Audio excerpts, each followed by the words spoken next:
I watched an interview with Fred Williamson on Vlad TV a few years ago, and he spoke about the term Blaxploitation. And going off of what my dad said, because I think at the time, like, yes, you have all of these Black actors on, on set, even maybe some producers, but then also mirroring what's happened. What are your thoughts around the term Blaxploitation versus just Black cinema or soulful cinema?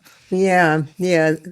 That whole black exploitation came from a Black man who was really angry about the success of Superfly. So like he was trying to throw this wedge in there so that it wouldn't be it wouldn't be in the press long and whatnot. So he worked very hard to do that, but it didn't work, because the truth of it was, it was what real life was back in the, that time. Because in Harlem, you had a lot of, I guess, I don't know how many of them were drug dealers or how many of them were numbers guys and whatnot.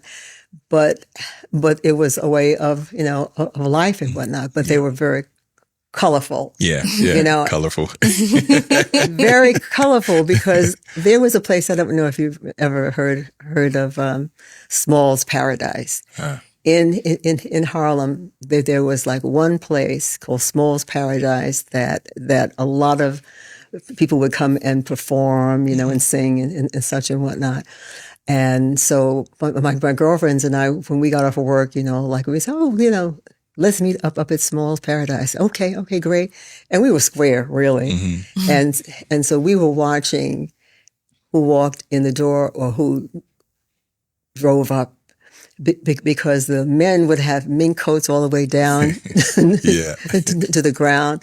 Their ladies had it, and they came around with their hats, whatnot, opened the door for their ladies and whatnot, and they walked in, and it was a picture perfect.